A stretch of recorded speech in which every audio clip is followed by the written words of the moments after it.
नमस्कार बच्चों, मैं कपिल कुमार के इस क्लासेस में आपका बहुत बहुत स्वागत करता हूं। बच्चों, आज हम पढ़ने जा रहे हैं प्रीवियस ईयर क्वेश्चंस के बारे में। चैप्टर नंबर फर्स्ट का इलेक्ट्रिक चार्ज और एंड इलेक्ट्रिक फील्ड, जो 10 साल के प्रीवियस ईयर जो सीबीएसई ने अब तक क्वेश्चंस पूछे हैं, इन सारे क्वेश्चनों को हम डिस्कस करेंगे इस वीडियो के अंदर। तो चलिए बच्चे, बात करते हैं पहले क्वेश्चन से। और पहला क्वेश्चन हमारा ये है, ए नेगेटिवली चार्ज ऑब्जेक्ट एक्स। हमारे पास में कोई एक नेगेटिवली चार्ज ऑब्जेक्ट है एक्स, ठीक है जी, और जो कि रिपेल्ड किया जाता है। Negatively charge object x is repelled by another charge by. कोई दूसरा चार्ज है, उसको रिपेल करने के लिए दूसरे को नेगेटिव ही होना पड़ेगा। हाउएवर, जबकि the Z is attach to the Y, Z जो है अट्रैक्ट करता है, बाई के द्वारा अट्रैक्ट किया जाता है। तो मान लीजिए जेड क्या हो सकता है, या तो पॉजिटिव हो सकता है या फिर न्यूट्रल हो सकता है, ठीक है जी। तो पूछ रहा है कि बताइए, following is the most probability of the Z. Z के क्या होने की प्रोबेबिलिटी ज़्यादा है? तो न्यूट्रल होने की प्रोबेबिलिटी और पॉजिटिव होने की प्रोबेबिलिटी, दोनों में से कोई सा भी हो सकता है। या तो पॉजिटिव हो सकता है या फिर न्यूट्रल हो सकता है, क्योंकि बाई उसको नेगेटिव को ही यानी पॉजिटिव को नेगेटिव ही क्या कर पाएगा, अट्रैक्ट कर पाएगा। तो आपको ये समझ में आया होगा। नेक्स्ट आगे बढ़ते हैं। दूसरा क्वेश्चन है हमारा, एक एक्सपेरिमेंट में हमारे पास में 3 क्या हैं, माइक्रोस्कोपिक लैटिक्स स्फीयर्स हैं, जो कि separated into A chamber and becomes charge with. 3 spheres को मैंने चार्ज किया गया, एक को प्लस के 3e, दूसरे को मैंने प्लस के 5e और तीसरे को माइनस के 3e, ठीक है, respectively. All 3 charges are come in contact. उसके बाद में इन तीनों चार्जों को क्या लाया जाता है, एक साथ कॉन्टेक्ट में लाया जाता है, ठीक है जी। और उसके बाद में गॉट सेपरेटेड, और इनको अलग कर दिया जाता है। क्या कर दिया जाता है? अलग कर दिया जाता है। Which of the following are the possible value of the find the charge on the sphere. इन तीनों को चार्जों को जब आप इसके कांटेक्ट में ला रहे हैं, तो कांटेक्ट में लाने के बाद में फाइनली इनके ऊपर कितना चार्ज होगा। हम जानते हैं कि जो चार्ज ऑफ कंजर्वेशन ये कहता है कि जो पहले जितना चार्ज था उतना ही चार्ज क्या होगा, बाद में होगा। यानी टोटल इनका जो सम होगा चार्ज का, वो कितना होगा, प्लस के 3e प्लस के 5e माइनस के 3e। तो टोटल हो गया प्लस के 5e। तो टोटल जितना चार्ज पहले है उतना ही चार्ज बाद में होना चाहिए। अगर इन तीनों ऑप्शनों में से जिसका सम क्या होना चाहिए, प्लस के 5e होगा, वही ऑप्शन क्या होगा, सही होगा। देखते हैं, 5 + 5 10 -4 यानी प्लस के 6, जो कि ऑप्शन गलत है। दूसरा, ये फ्रैक्शन के रूप में हो नहीं सकता। 5 + 7 कितना हो गया, 12, और 12 - 8 कितना हो गया, प्लस के 4 इलेक्ट्रॉन, जो कि नहीं होगा। तो ऑप्शन नंबर क्या होगा, 6 + 6 12 और माइनस के 7 यानी कि प्लस के 5 इलेक्ट्रॉन। तो ऑप्शन क्या होगा हमारा, बी सही हो जाएगा। यानी टोटल चार्ज क्या होना चाहिए, इसके टोटल चार्ज के बराबर होना चाहिए। चलिए आगे बढ़ते हैं। An object of 1 coulomb charge. एक ऑब्जेक्ट है हमारे पास में जिसके ऊपर पहले से कितना कूलम चार्ज है, Q1 है 1 कूलम। अब इस ऑब्जेक्ट को कितना इलेक्ट्रॉन्स दिए जाते हैं, एंड गेन 5 × 10⁻18 इलेक्ट्रॉन्स। कितने इलेक्ट्रॉन्स गेन करता है, 5 × 10⁻18 इलेक्ट्रॉन्स। तो गेन कर रहा है, तो इसके कारण इस पे जो Q2 चार्ज आएगा वो माइनस का आएगा। वो माइनस का कितना होगा, माइनस का होगा 5 × के Q बराबर होता है क्वांटाइजेशन ऑफ चार्ज से Q बराबर के Ne।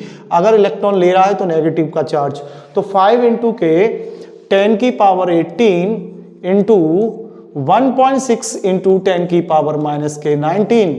यहाँ से आप देखते हैं तो यहाँ पे कितना बनेगा, माइनस का 1 बचेगा, और ये हो जाएगा 5 × 1.6 यानी माइनस के 8 × 10⁻⁻1, यानी माइनस के 0.80 कूलम, माइनस के 8.0 कूलम।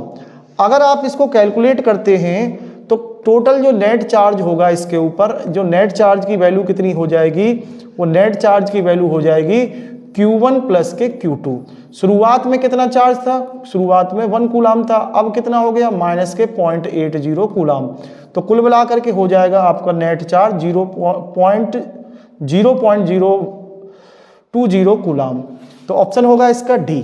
ऑप्शन क्या सही हो जाएगा बेटा, इसका डी ऑप्शन सही हो जाएगा। चलिए आगे बढ़ते हैं नेक्स्ट क्वेश्चन के ऊपर। अगला क्वेश्चन कह रहा है according to the Coulomb's law, Coulomb's law के अनुसार इसमें से कौन सा करेक्शन सही है। फिगर नहीं दे रखा है, चलो कोई बात नहीं, दूसरा क्वेश्चन कर लेते हैं। नेक्स्ट क्वेश्चन है हमारा, नेक्स्ट क्वेश्चन क्या कह रहा है, 3 चार्जेस Q, कहाँ है साहब, ये रहा एक Q, माइनस Q, ये रहा जी माइनस Q, और Q0, ये रहा साहब Q0। ठीक है जी, ये आपके 3 चार्जेस हैं, यहाँ पे आपका Q, यहाँ पे Q0 और यहाँ पे आपका माइनस के Q। इन तीनों चार्जों के ऊपर आपस में क्या लगते हैं, the net magnitude of net force on the charge Q0 on point O। एक पॉइंट O के ऊपर आपका Q0 जो चार्ज रखा हुआ है, इस पे नेट फोर्स की वैल्यू पता करनी है। आप देखोगे कि इसके कारण जो फोर्स लगेगा, इसके कारण जो फोर्स लगेगा F1 होगा, वो किस डायरेक्शन में होगा, रिपल्सन इधर इसकी डायरेक्शन में होगा। इसके कारण जो फोर्स लगेगा वो अट्रैक्शन का इधर की साइड में होगा। ये इसकी वैल्यू कितनी होगी, F2 होगी। इसकी वैल्यू क्या होगी, F2 होगी। आप देखते हैं जब इनके बीच में एक रिजल्टेंट जो फोर्स आएगा, वो रिजल्टेंट फोर्स क्या होगा, इस तरीके से होगा। रिजल्टेंट जो फोर्स होगा वो क्या होगा, इस तरीके से होगा।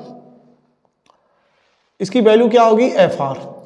FR की जो वैल्यू होने वाली है, आप देखोगे कि जो रिजल्टेंट फोर्स होता है, वो रिजल्टेंट फोर्स की वैल्यू क्या होगी, रिजल्टेंट फोर्स की वैल्यू होगी यानी F1 का स्क्वायर प्लस F2 का स्क्वायर।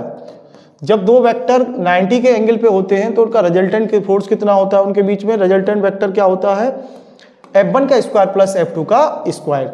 आप देखेंगे कि F1 की वैल्यू क्या होगी, F1 की वैल्यू होगी के Q स्क्वायर अपॉन के R मान लीजिए, इनके बीच की डिस्टेंस R स्क्वायर, इनके बीच की डिस्टेंस मैंने यहाँ पे भी R मान ली और यहाँ पे भी R मान ली। तो ये कितना होगा, F2 की वैल्यू कितनी हो जाएगी, सिमिलर होगा के Q स्क्वायर अपॉन के R स्क्वायर, के Q स्क्वायर अपॉन के R स्क्वायर। अब देखेंगे आप इनकी दोनों के मैग्नीट्यूड सेम है, तो F1 बराबर F2 बराबर हो जाएगा। मान लीजिए मैंने कितना मान लिया, F मान लिया। तो इसकी वैल्यू जब आप रखोगे तो F रिजल्टेंट कितना आ जाएगा, F रिजल्टेंट आ जाएगा √2 times of F, √2 times of F यानी कि √2 इंटू के KQ स्क्वायर अपॉन के R square, KQ square upon के R स्क्वायर। तो इसकी वैल्यू क्या होगी, √2 टाइम्स हो जाएगी। क्या हो जाएगी, √2 टाइम्स हो जाएगी। चलिए नेक्स्ट क्वेश्चन बढ़ते हैं। नेक्स्ट क्वेश्चन पे क्या लिखा हुआ है कि 4 charges, 4 objects X W X Y Z each with charges plus Q। इन जगह पे सब पे क्या रखा हुआ है, प्लस Q चार्जेस रखे हुए हैं। क्या रखे हुए हैं, प्लस Q चार्जेस रखे हुए हैं। देख लेते हैं, प्लस Q चार्जेस रखे हुए हैं। ठीक है जी, आगे कह रहा है point on the square side D। इस स्क्वायर की साइड कितनी है भैया, D है। इस स्क्वायर की साइड कितनी है, D है। ठीक है जी, आगे कह रहा है कि object X and Z are on the mid point. ये जो X और Z क्या है, दोनों के दोनों मिड पॉइंट हैं। Of the side square, square के मिड पॉइंट हैं। The electrostatic force exert by the object W on X, X के ऊपर W के द्वारा लगाया गया फोर्स अगर F है, मान लीजिए कितना है, F है, इन दोनों के बीच की डिस्टेंस कितनी हो जाएगी, D/2। डिस्टेंस कितनी हो जाएगी, D/2। अगर इसके द्वारा इस पे लगाया गया फोर्स कितना है, F है, जिसकी वैल्यू कितनी होगी, उसकी वैल्यू होगी KQ स्क्वायर अपॉन के D/2 का होल स्क्वायर, D/2 का होल स्क्वायर। इसे इक्वेशन नंबर हमने फर्स्ट मान लिया। अब कह रहा है कि the magnitude of force exert by W on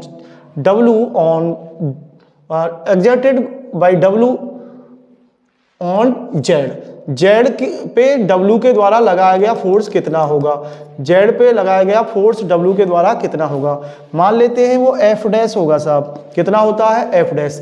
तो हमें इसकी डिस्टेंस पता करनी होगी कि इनके बीच की डिस्टेंस कितनी है। अगर ये डी है और ये d/2 है तो आप देखोगे कि इसकी वैल्यू जो आएगी, मैं इसको x मान लेता हूँ, x मैंने मान लिया तो x की वैल्यू कितनी आ जाएगी, x की वैल्यू आ जाएगी यानी d² प्लस d/2 का whole square, d² plus d/2 का होल स्क्वायर।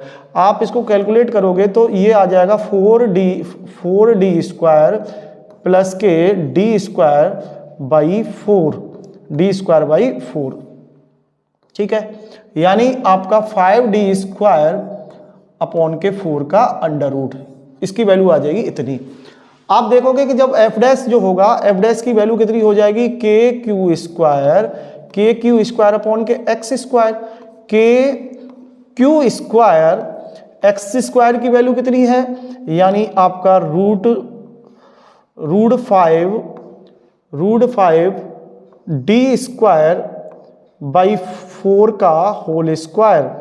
का होल स्क्वायर। आप यहां से कैलकुलेट करोगे तो एफ डैश की वैल्यू जो आ जाएगी, वो एफ डैश की वैल्यू कितनी आ जाएगी, k² अपॉन के d/2 का होल स्क्वायर और इंटू के 5। तो ये वाली चीज क्या है, ये वाली चीज तो आपकी f है, ये वाली चीज क्या है आपकी f है। तो यहाँ पे ये किसके बराबर आ जाएगा, ये f के बराबर हो जाएगा। तो इसका मतलब ये हो गया कि f डैश की जो वैल्यू होगी वो f के क्या हो जाएगी, 5 टाइम्स कम हो जाएगी, f के क्या हो जाएगी, 5 टाइम्स कम हो जाएगी।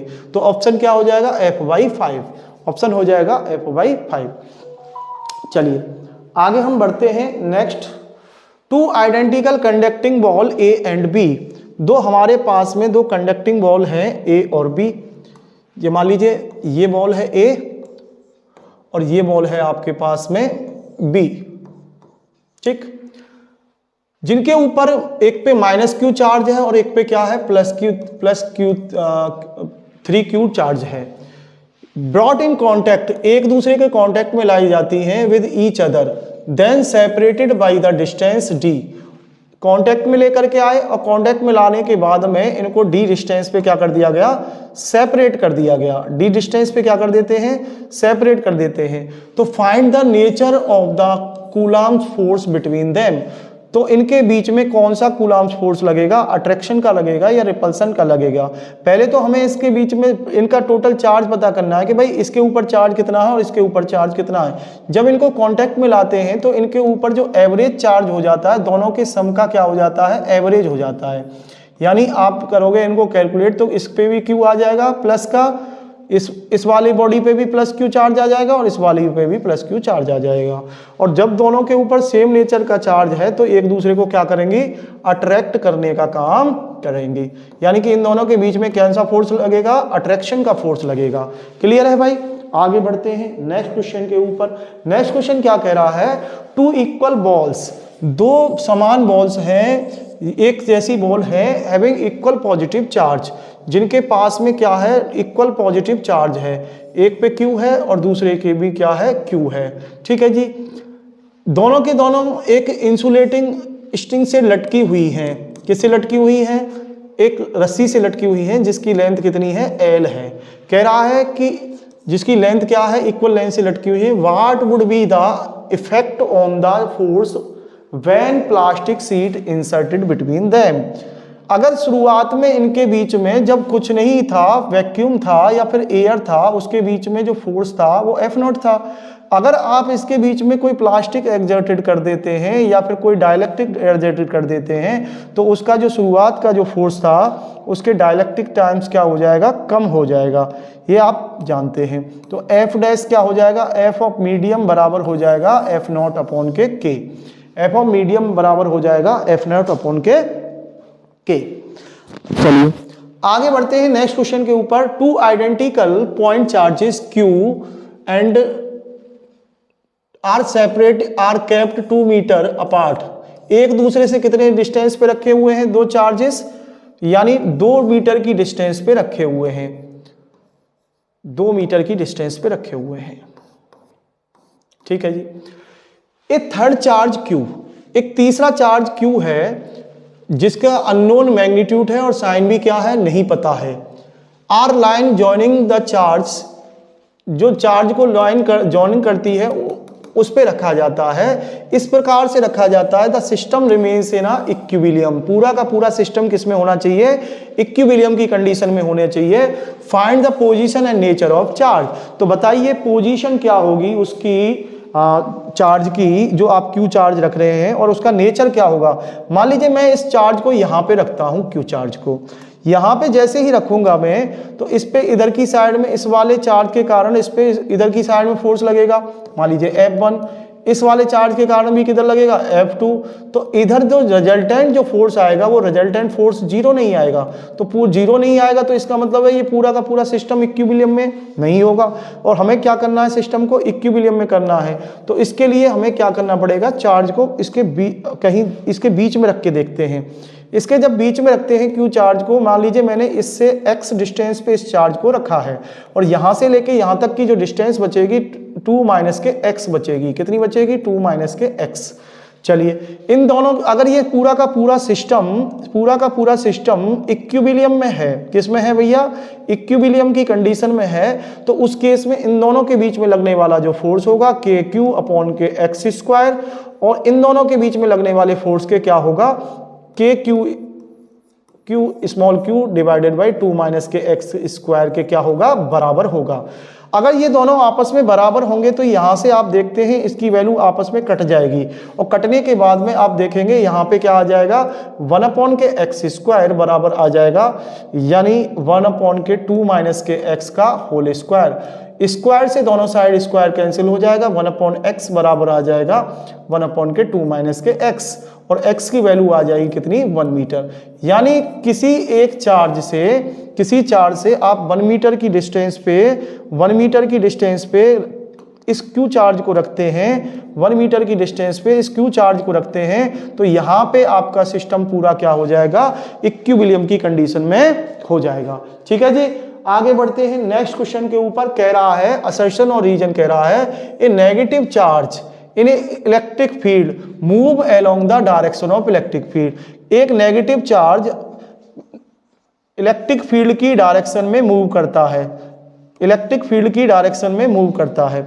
नहीं, हमेशा जो नेगेटिव चार्ज मूव करेगा वो किधर की साइड में मूव करेगा, यानी नेगेटिव चार्ज मूव करता है पॉजिटिव से नेगेटिव की तरफ, नेगेटिव से पॉजिटिव की तरफ, नेगेटिव से पॉजिटिव की तरफ मूव करता है।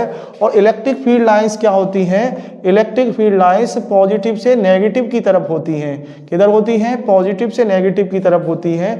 और जबकि आपका नेगेटिव चार्ज मूव करता है नेगेटिव से पॉजिटिव की तरफ, तो ये बात क्या है, गलत है, ये बात क्या है, गलत है।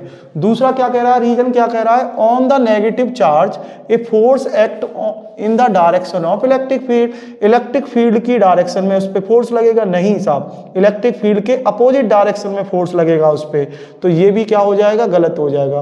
तो इसमें क्या हो जाएगा,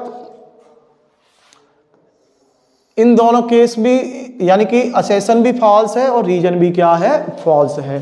चलिए नेक्स्ट क्वेश्चन के ऊपर बढ़ते हैं, और नेक्स्ट क्वेश्चन क्या कह रहा है हमारा, नेक्स्ट क्वेश्चन कह रहा है कि 2 पॉइंट चार्जेस, 2 पॉइंट चार्ज हैं हमारे पास में, एक है 8Q प्लस के 8Q, और दूसरा है हमारे पास में माइनस के 2Q, माइनस के 2Q। ठीक है जी, माइनस के 2Q। ये दोनों के दोनों चार्जेस इस प्रकार से रखे हुए हैं, ये दोनों के दोनों चार्जेस इस प्रकार से रखे हुए हैं। मान लीजिए ये आपकी क्या हो गई, ये इसकी एक्सिस हो गई, और ये वाली क्या हो गई, इसकी इस तरीके से रखे हुए हैं। ठीक है, ये जो आपका जो चार्ज रखा हुआ है ये यहाँ पे ओरिजिन पे रखा हुआ है, और -2 क्या कहाँ पे रखा है, L डिस्टेंस पे रखा हुआ है, कहाँ पे रखा हुआ है, L डिस्टेंस पे रखा हुआ है। The point on x axis, किस पे, एक्सिस पे, एक्स एक्सिस पे रखा हुआ है। ठीक है जी, which of the net electric field is 0 due to these charges. किस पॉइंट पे इलेक्ट्रिक फील्ड की वैल्यू क्या होगी, 0 होगी, इन दोनों चार्जेस के कारण। मान के चलते हैं कि कोई पॉइंट यहाँ पे है साहब, Q पॉइंट है, Q पॉइंट के इसके कारण जो इलेक्ट्रिक फील्ड होगा उसकी डायरेक्शन क्या होगी, इधर की साइड में होगी। ठीक है जी, इसके कारण जो इलेक्ट्रिक फील्ड क्या होगा, इधर की साइड में होगा, इसकी वैल्यू क्या होगी, इधर की साइड में होगी E1 मान लीजिए, ठीक है जी। इसके कारण किधर की साइड में होगी, इधर की साइड में होगी, ठीक है। तो आपने पॉइंट आउटसाइड ही क्यों कंसीडर किया, आउटसाइड अगर मान के चलिए पॉइंट आप यहां कंसीडर करते हैं क्यू पॉइंट, तो इसके कारण जो इलेक्ट्रिक फील्ड की डायरेक्शन होगी वो नेगेटिव की तरफ होगी और इसके कारण भी इधर ही होगी। यहां पे नेट इलेक्ट्रिक फील्ड जीरो नहीं होगा, इसीलिए हमने पॉइंट को कहां कंसीडर किया, आउटसाइड कंसीडर किया।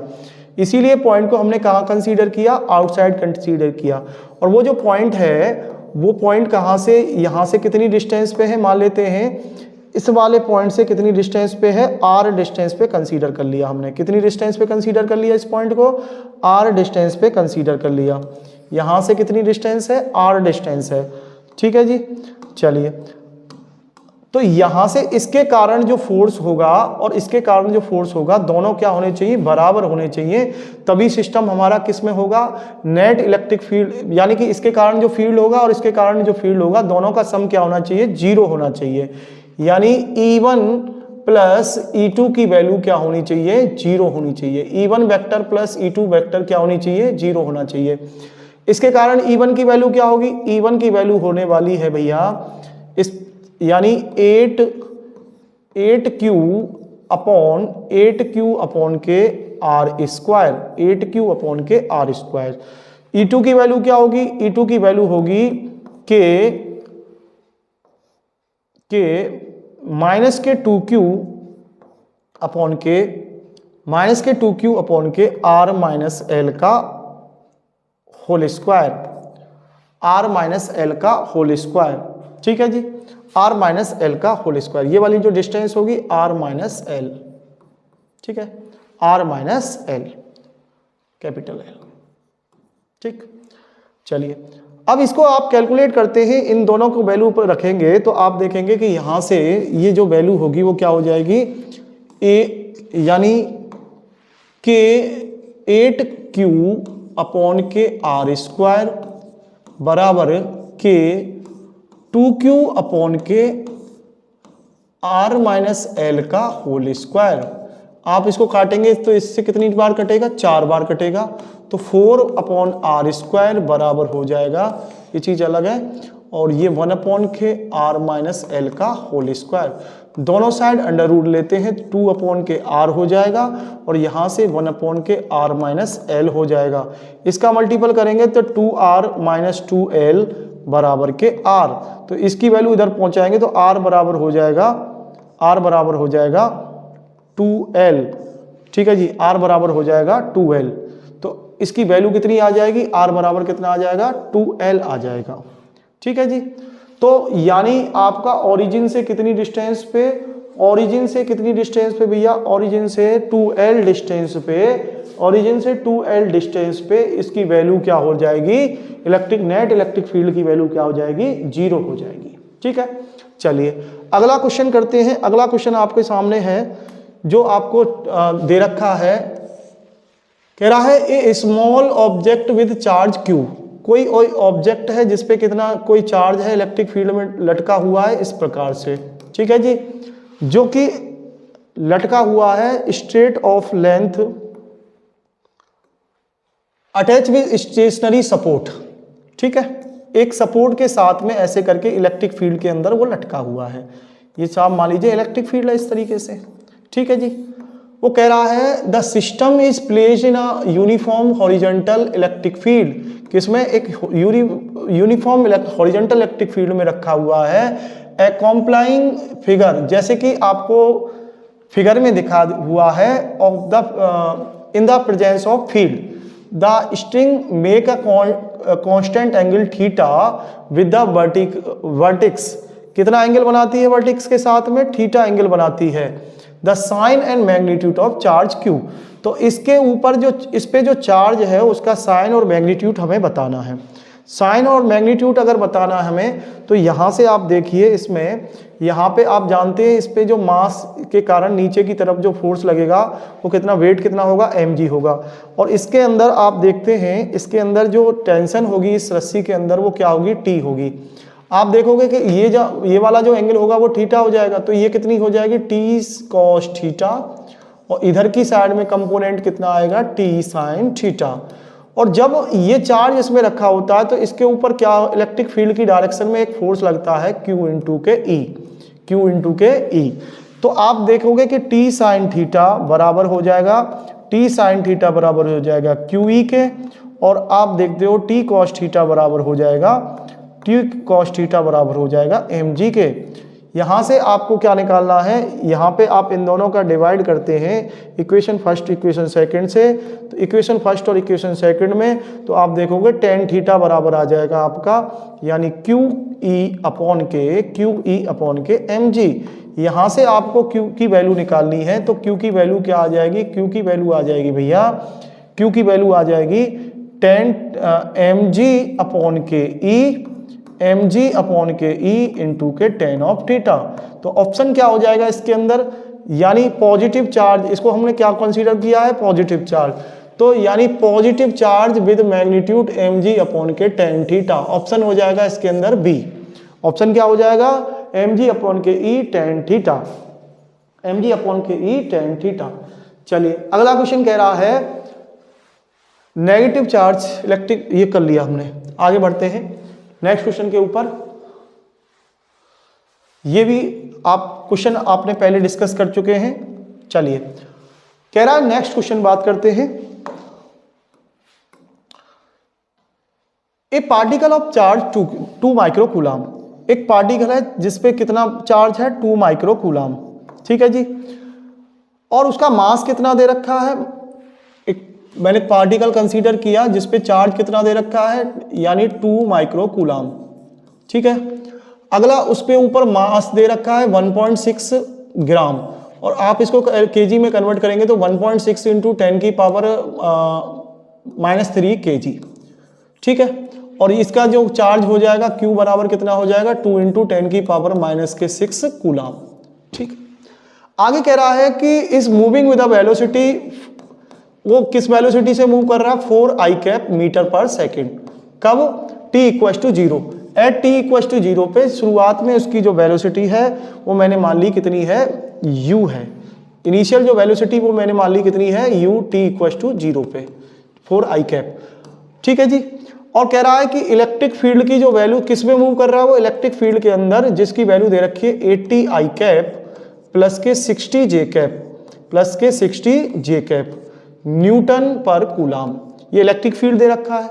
फाइंड द वेलोसिटी, वेलोसिटी पता करनी है आपको, find the velocity of the particle at t equal to 5 second. 5 second पे आपको क्या पता करनी है, वेलोसिटी पता करनी है कि 5 सेकंड बाद इसकी वेलोसिटी कितनी हो जाएगी। आप देखते हैं कि एक यूनिफॉर्म इलेक्ट्रिक फील्ड में जब ये मूव कर रहा है तो ये फील्ड के कारण इस पे क्या लगेगा, एक फोर्स लगेगा, और जो फोर्स लगेगा इस चार्ज के ऊपर जब फोर्स लगेगा एक पॉजिटिव चार्ज पार्टिकल के ऊपर, तो ये किस में आ जाएगा, मोशन में आ जाएगा। तो इसके अंदर जो मोशन होगी वो मोशन यानी F बराबर के ma, वो किसके कारण आई है, Q इंटू के E के कारण, इस पे लगने वाले फोर्स Q इंटू के E के कारण। तो आप यहां से देखते हैं, पहले हमें इसका क्या निकालना पड़ेगा, एसलेशन निकालना पड़ेगा। तो एसलेशन निकालने के लिए यहां से आप देखते हैं मास की वैल्यू दे रखी है 1.6 इंटू 10 की पावर -3 kg, 10 की पावर -3 kg इंटू के एसलेशन आपको निकालना है, और बराबर Q की वैल्यू हो जाएगी आपकी, Q की दे रखी है 2 इंटू 10 की पावर -6 कूलम, 10 की पावर -6 कूलम, और इसकी वैल्यू दे रखी है 80 i कैप प्लस के 60 j कैप आप इन दोनों को आप इसमें कैलकुलेट करेंगे तो आप देखते हैं यहां पे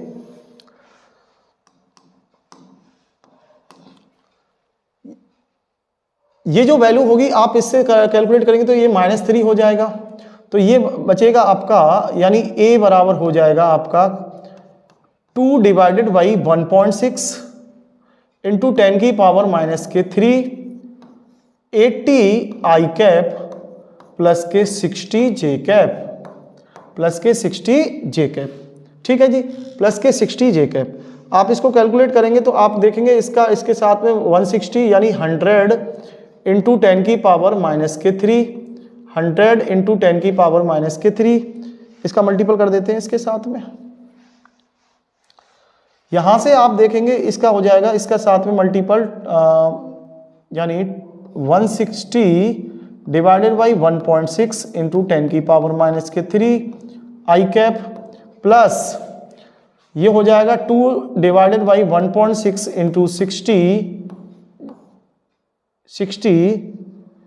इंटू 10⁻³ जे कैप।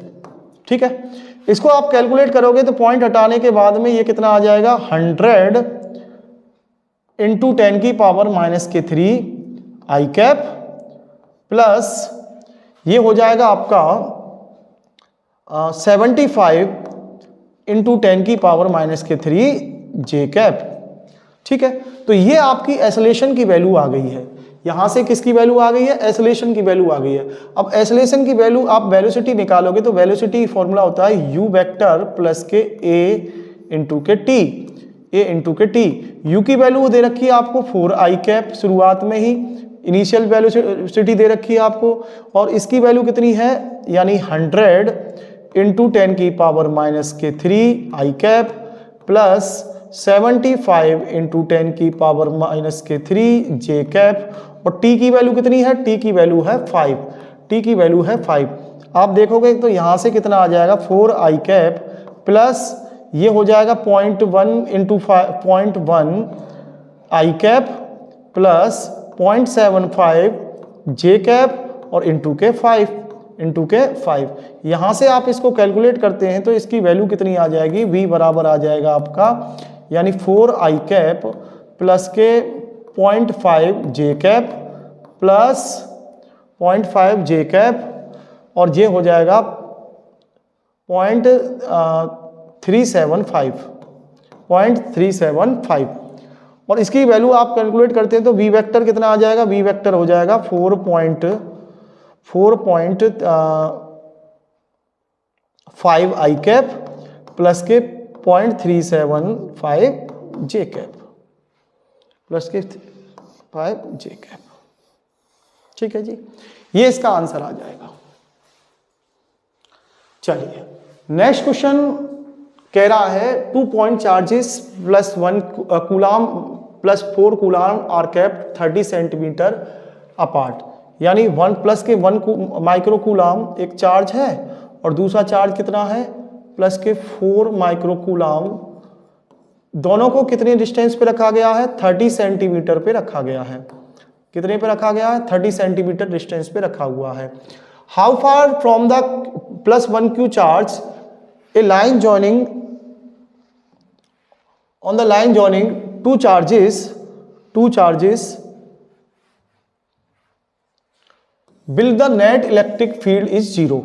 इन दोनों चार्जेस के बीच में जो लाइन ऑफ जॉइनिंग है यहाँ पे कहीं पे किस पॉइंट पे आपकी मान लीजिए यहाँ पे या फिर यहाँ पे नेट इलेक्ट्रिक फील्ड की वैल्यू क्या होनी चाहिए, 0। अगर मैं पॉइंट यहाँ कंसीडर करता हूँ तो इसके कारण इलेक्ट्रिक फील्ड इधर होगा और इसके कारण भी इलेक्ट्रिक फील्ड इधर होगा, तो यहाँ पे नेट इलेक्ट्रिक फील्ड 0 नहीं होगा। तो आपको पॉइंट कहाँ कंसीडर करना पड़ेगा, यहाँ पे पॉइंट कंसीडर कर लिया मैंने, ओ पॉइंट। यहाँ से कितनी डिस्टेंस पे, x डिस्टेंस पे, कितनी डिस्टेंस पे, x। तो ये वाली जो डिस्टेंस बची आपकी 30 माइनस के x, कितनी बची 30 माइनस के x। आप निकालोगे कि इसके कारण जो इलेक्ट्रिक फील्ड होगा उसकी डायरेक्शन किधर होगी, इसके कारण जो इलेक्ट्रिक फील्ड होगा इसकी डायरेक्शन होगी E1 इधर की साइड में, और इसके कारण कितनी होगी E2 इधर की साइड में।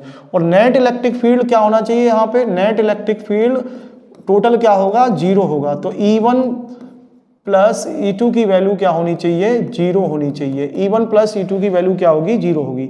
ठीक है जी, तो यहाँ पे E1 और E2 की वैल्यू क्या होगी, अब इसकी डायरेक्शन दोनों की अपोजिट है तो E1 माइनस E2 बराबर क्या हो जाएगा, 0 के हो जाएगा। तो E1 की वैल्यू क्या होनी चाहिए, E2 के बराबर होनी चाहिए।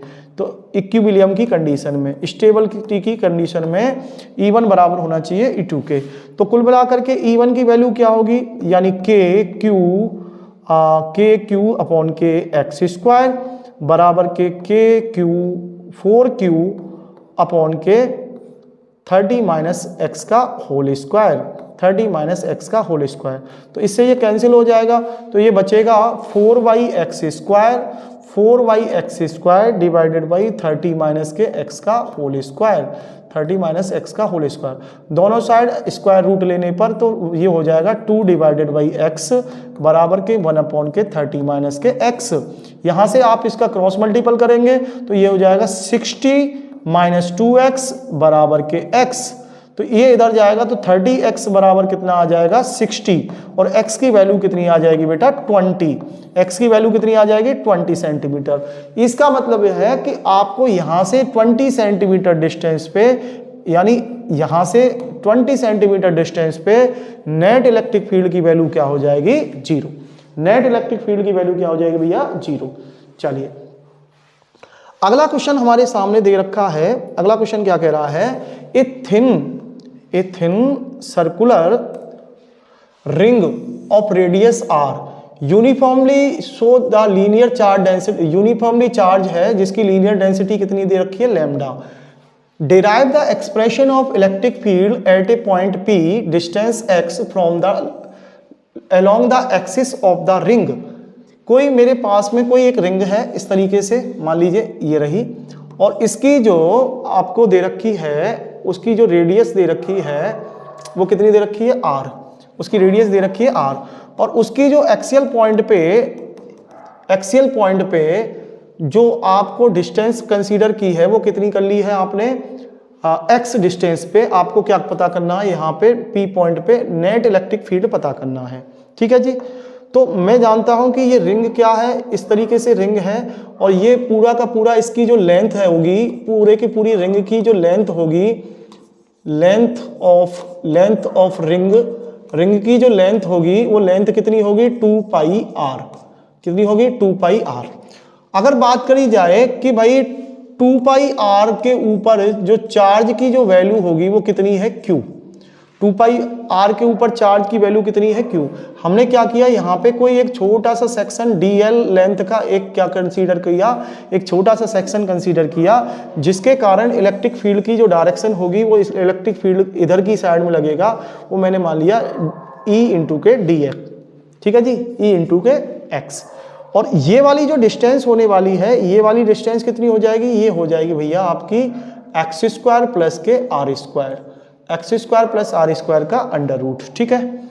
अगर मैं इसके कंसीडर करता हूं, ये रिजोल्यूशन करता हूं यहाँ पे इस तरीके से, तो आप देखोगे कि ये वाला जो एंगल होगा वो थीटा होगा, ये वाला एंगल क्या होगा थीटा होगा। और यहाँ से आप देखते हैं, यहाँ से ये वाला एंगल के कारण इधर की साइड में क्या आएगा DE cos थीटा। जो इसका जो रिजोल्यूशन आएगा वो इलेक्ट्रिक फील्ड का वो कितना होगा DE cos थीटा, और एक रिजोल्यूशन इधर आएगा, एक रिजोल्यूशन इधर आएगा DE sin theta, DE sin theta. आपको फिर आपने क्या किया, इसी प्रकार का एक और सेक्शन यहाँ पे कंसीडर किया, एक और सेक्शन यहाँ पे कंसीडर किया इस DL लेंथ का। इसके कारण जो इलेक्ट्रिक फील्ड की जो डायरेक्शन होगी वो भी क्या होगी, इधर की साइड में होगी DE, और इसके कारण इधर भी रेजोल्यूशन क्या आएगा DE cos theta, DE cos theta, और इधर की साइड में आएगा DE sin theta, DE sin theta. ये सारे के सारे जितने भी आपके वर्टिकल कंपोनेंट हैं वो एक दूसरे को क्या कर देंगे, कैंसिल आउट कर देंगे। तो जो नेट जो इलेक्ट्रिक फील्ड होगा वो नेट इलेक्ट्रिक फील्ड क्या होगा, DE cos थीटा के कारण होगा। ये सारे के सारे कंपोनेंट DE cos थीटा क्या हो जाएंगे, जुड़ जाएंगे, और इनका क्या हो जाएगा, इंटीग्रेशन हो जाएगा। तो P पॉइंट पे आप इलेक्ट्रिक फील्ड निकाल सकते हैं। P पॉइंट पे इलेक्ट्रिक फील्ड क्या होगा, 0 से लेकर के 2πr, यानी कि पूरी की पूरी लेंथ के कारण कितना होगा, 0 से लेकर के 2πr। आप देखते हैं कि 2πr के ऊपर चार्ज कितना है q, और आप जान रहे हो कि चार्ज डेंसिटी दे रखी है, वो चार्ज डेंसिटी क्या होती है, यानी चार्ज पर यूनिट लेंथ, यानी टोटल लेंथ कितनी है 2πr। तो चार्ज डेंसिटी कितनी होगी 2πr, 2πr के ऊपर चार्ज है इतना, 2πr लेंथ के ऊपर चार्ज है इतना, टोटल q। तो मैं मान लेता हूं एक यूनिट लेंथ के ऊपर चार्ज कितना हो जाएगा, एक यूनिट लेंथ के ऊपर चार्ज हो जाएगा q/2πr, q/2πr, और dl लेंथ के ऊपर कितना हो जाएगा, इनटू के dl। तो टोटल चार्ज कितना मान लिया मैंने, dq मान लिया। इस dl लेंथ के ऊपर चार्ज कितना होगा, dq बराबर के q/2πr इंटू के dl, 2πr इंटू के dl, ठीक है जी। तो कुल मिलाकर के आप देखते हैं कि तो dq की वैल्यू कितनी आ जाती है, लैम्डा इंटू के dl। dq की वैल्यू कितनी आ जाएगी, लैम्डा इंटू के dl। तो आप जब इलेक्ट्रिक फील्ड निकालते हैं तो इलेक्ट्रिक फील्ड की वैल्यू क्या होती है, that is K D Q upon K D Q upon के अंडर रूट में X square plus R square का होल स्क्वायर। ठीक है जी। यहां पे आपको कॉस थीटा की वैल्यू निकालनी पड़ेगी। कॉस थीटा की वैल्यू क्या होगी, कॉस थीटा बराबर हो जाएगा base upon hypotenuse. Cos theta बराबर हो जाएगा बेस अपॉन हाइपोटेनियस, यानी एक्स अपॉन के अंडर रूट में एक्स स्क्वायर प्लस के आर स्क्वायर, अंडर रूट में एक्स स्क्वायर प्लस के आर स्क्वायर। आप इसकी वैल्यू यहाँ पे पुट करते हैं, इसकी वैल्यू पुट करते हैं, इसके बाद में आप देखेंगे कि ये जो वैल्यू आ जाएगी आपकी net electric field eight P point पे, वो पी पॉइंट पे कितना आ जाएगा, यहाँ पे जो आप देखेंगे तो इसकी जो वैल्यू आ जाएगी ई पी पॉइंट पे इंटीग्रेशन ऑफ 0 से लेकर के 2 पाई आर, इंटीग्रेशन ऑफ 0 से लेकर के 2 पाई आर और के इंटू डी क्यू की वैल्यू क्या है, lambda into K D L divided by X square plus R square, और कॉस थीटा की वैल्यू कितनी है, एक्स अपॉन के X square plus R square का अंडर रूट। ये आप कैलकुलेट करोगे तो इसकी वैल्यू क्या होने वाली है, यहाँ से आपकी देखिए, यहाँ से 0 से लेकर के 2 पाई आर और ये हो जाएगा आपका, यानी के लैम्डा इंटू के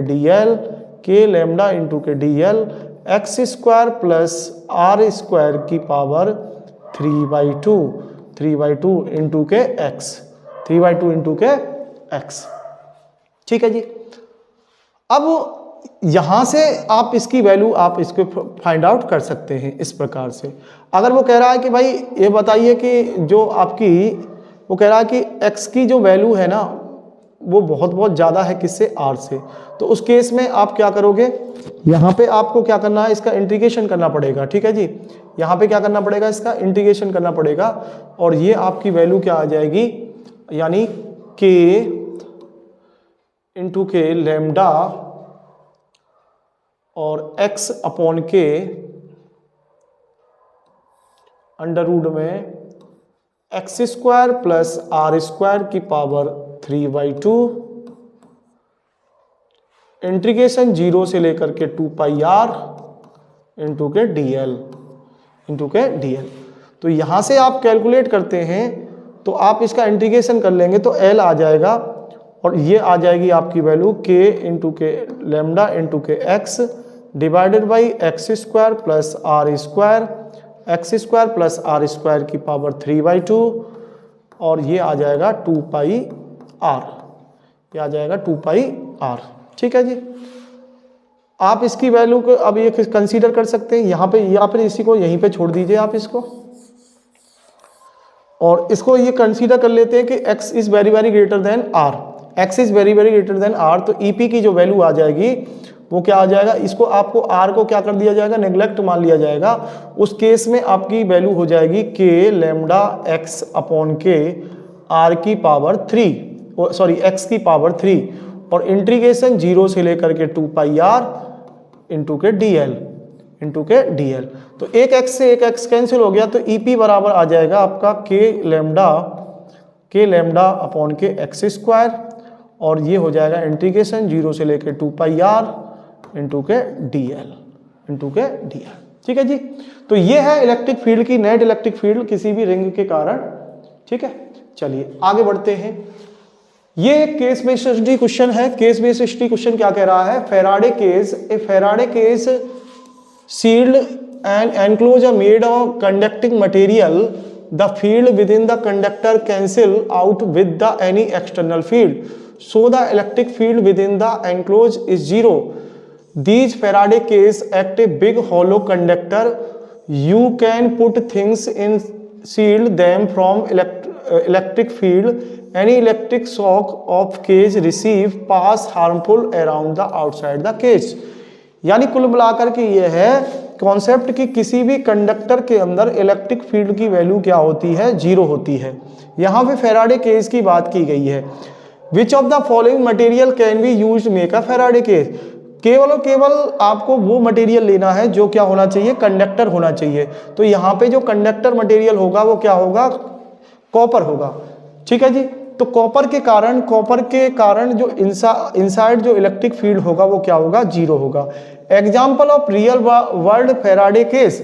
रियल वर्ल्ड में जो एग्जाम्पल है इसका वो क्या होती है, कार सील्डिंग आपने पढ़ा होगा सेकंड चैप्टर में, that is called electrostatic shielding. ठीक है जी। वहां पे क्या है, आपको कार के अंदर जो होता है, जैसे ही आपको कोई भी, जैसे मान लीजिए कोई वायर गिरता है कार के ऊपर, तो वायर के गिरने की वजह से जो इलेक्ट्रिक फील्ड अंदर जो कंडक्टर के अंदर हो, क्योंकि आपकी जो कार है वो एक तरह से कंडक्टर है, तो जितना भी इलेक्ट्रिक फील्ड होगा कंडक्टर के अंदर क्या होता है, जीरो। तो चार्ज वहां पे ट्रांसफर नहीं होगा, तो उस केस में हमें इलेक्ट्रिक शॉक नहीं लगता है। ठीक है जी, वहां पे इलेक्ट्रिक शॉक नहीं लगता है। चलिए, कह रहा है what is the electrical force inside Faraday case when it is shock struck by lighting. What is the electric force inside the Faraday case when struck by lighting? तो इलेक्ट्रिक फोर्स क्या होगा फैराडे केस के अंदर, electric force क्या होगा बेटा, zero होगा। क्या होगा, जीरो होगा। चलिए, an isolated point charge is place inside the Faraday case. आपने कोई चार्ज इनसाइड किया है फैराडे केस के अंदर, its surface must have charge equal to, मतलब जितना चार्ज इसके इनसाइड है पूरा का पूरा चार्ज इसकी बॉडी के ऊपर क्या हो जाता है, यूनिफॉर्मली डिस्ट्रीब्यूटेड हो जाता है, इसके सरफेस पे डिस्ट्रीब्यूटेड हो जाएगा। तो जितना चार्ज अंदर है उतना ही चार्ज क्या हो जाएगा, पूरे के पूरे उस फैराडे केज के ऊपर सरफेस पे डिस्ट्रीब्यूटेड हो जाएगा। चलिए आगे कह रहा है a point charge 2q place at a centre of Faraday case. एक आपने फैराडे केज के अंदर q चार्ज को प्लेस कर दिया है। कह रहा है cage in the shape of cube, जो कि किसकी शेप में है, क्यूब की शेप में है। जो फैराडे केज है वो किसकी शेप में है, क्यूब की शेप में है। ठीक है जी। कह रहा है the number of electric field lines passing through the normally. तो number of electric field lines कितनी पास होंगी उससे, तो number of electric field lines normally जो पास होती है उसे कहते हैं इलेक्ट्रिक फ्लक्स। और जो इलेक्ट्रिक फ्लक्स की वैल्यू होती है फाई बराबर क्यू अपॉन के एप्सिलॉन नॉट, क्यू अपॉन के एप्सिलॉन नॉट। क्यू की वैल्यू कितनी दे रखी है, 2 कूलम, और एप्सिलॉन नॉट की वैल्यू होती है 8.85 इंटू 10 की पावर माइनस के 12, 8.85 इंटू 10 की पावर माइनस के 12। अब जब ये बेटा माइक्रो कूलम है, ये कितना है, 2 माइक्रो कूलम। चार्ज की वैल्यू कितनी है, 2 माइक्रो कूलम। मिसप्रिंट है यहाँ पे, 2 माइक्रो कूलम, तो 2 इंटू 10 की पावर माइनस के 6 कूलम हो जाएगा ये। और ये फाई बराबर, तो फाई की वैल्यू कितनी आ जाएगी, यानी 2 इंटू 10 की पावर माइनस के 6, और 10 की पावर ऊपर 12 के 6 हो जाएगा, यानी डिवाइडेड बाई 8.85, 8.85। तो आप इसको कैलकुलेट करोगे तो कितना आ जाएगा, 2 इंटू 10 की पावर 6 और 8.85, 8.85। आप इसको कैलकुलेट करोगे तो कितना हो जाएगा, ये 20 कंसीडर कर लेता हूं, तो 20 divided by 8.85, 20 divided by 8.85 into 10 की पावर 5, और ये फ्लक्स होगा।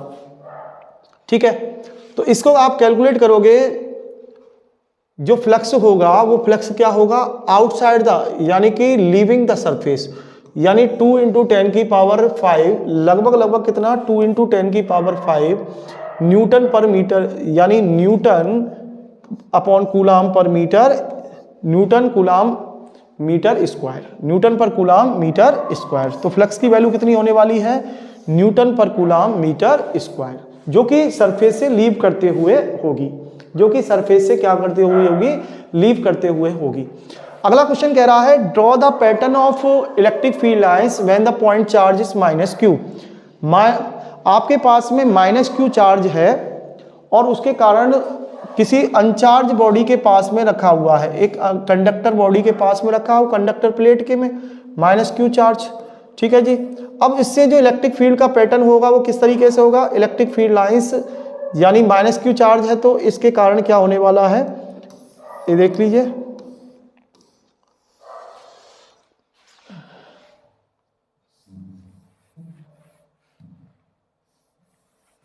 चलिए, ये कोई माइनस क्यू चार्ज है और यहां पे आपने क्या लिया, कोई एक अनचार्ज कंडक्टर प्लेट ले ली, ठीक है। इस माइनस क्यू चार्ज के कारण इधर की साइड में क्या आ जाएगा, इसके अंदर पॉजिटिव चार्ज आ जाएगा, ठीक है, और दूसरी तरफ नेगेटिव चार्ज आ जाएगा। तो इलेक्ट्रिक फील्ड लाइंस क्या होंगी, हमेशा पॉजिटिव चार्ज से निकलती हुई होंगी बाहर की तरफ, ठीक है जी, इस तरीके से।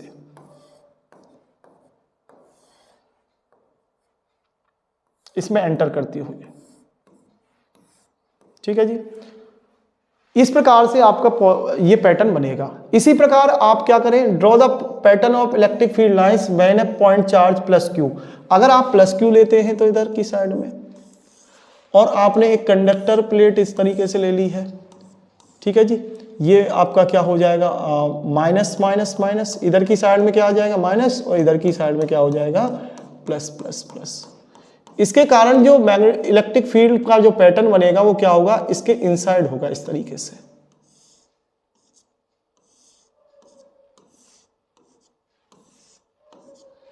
यानी कि electric field lines positive charge से आउटसाइड निकलती हुई, ठीक है, इस तरीके से, ठीक है। चलिए अगला क्वेश्चन कह रहा है, ये क्वेश्चन हो गया हमारा। अगला क्वेश्चन कह रहा है, why do the electrostatic field lines not form close loop.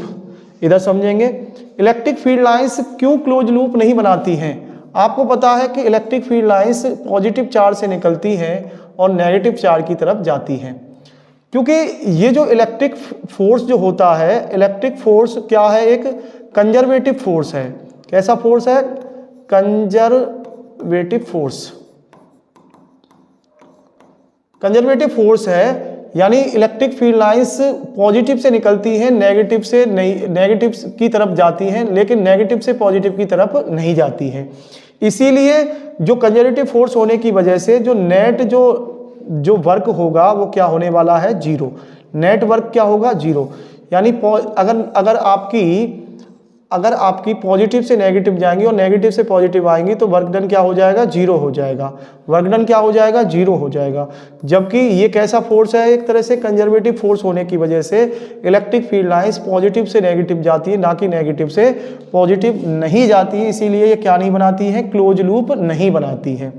दूसरी बात यह है कि नेक्स्ट क्वेश्चन क्या कह रहा है, why do the electric field lines never be intersect या फिर क्रॉस ईच अदर। क्यों दो इलेक्ट्रिक फील्ड लाइंस एक दूसरे को क्रॉस नहीं करती हैं।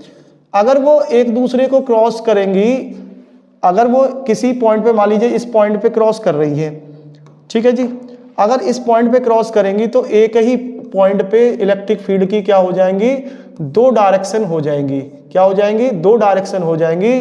दैट इज नॉट पॉसिबल, जो कि possible, that is not possible, that is not possible. एक ही पॉइंट पे, जिस पॉइंट ऑफ इंटरसेक्शन पे, पॉइंट ऑफ इंटरसेक्शन पे, पॉइंट ऑफ इंटरसेक्शन पे क्या हो जाएगा, इलेक्ट्रिक फील्ड की दो डायरेक्शन हो जाएंगी, जो कि पॉसिबल नहीं है, ठीक है। इसीलिए दो लाइंस आपस में एक दूसरे को इंटरसेक्ट नहीं करती हैं। नेक्स्ट अगला क्वेश्चन क्या कह रहा है, two electric field lines cannot be cross each other, also cannot form close loop, और क्लोज लूप भी नहीं बनाती है। रीजन बताइए, डिस्कस कर चुके हैं। अगला क्वेश्चन बढ़ते हैं हम। अगला क्वेश्चन कह रहा है, a point charge minus Q kept in a vicinity of an uncharge conductor plate. वही है, एक अनचार्ज कंडक्टर प्लेट के पास में रखा जाए एक नेगेटिव चार्ज, तो उस पे पैटर्न कैसा बनेगा, अभी डिस्कस कर चुके हैं हम। आगे बढ़ते हैं। नेक्स्ट हमारे पास में नेक्स्ट स्लाइड क्या कह रही है, चलिए क्या कह रहे, एक स्क्वायर शीट ऑफ साइड ए। हमारे पास में एक स्क्वायर शीट है जिसकी साइड कितनी है, ए है। इसकी साइड कितनी है बेटा, ए है, जो कि किस प्रकार से रखा हुआ है, पैरेलल रखा हुआ है, किसके, एक्स वाई प्लेन में। किसमें, एक्स वाई प्लेन में, ठीक है जी। और उसका जो इलेक्ट्रिक फील्ड की जो डायरेक्शन दे रखी है, वो इलेक्ट्रिक फील्ड दे रखा है सी जेड स्क्वायर इन के कैप। के कैप का मतलब है यानी जेड एक्सिस पे, के कैप का मतलब है जेड एक्सिस पे। तो electric flux through the seat, तो उस सीट से थ्रू इलेक्ट्रिक फ्लक्स निकाल के बताइए।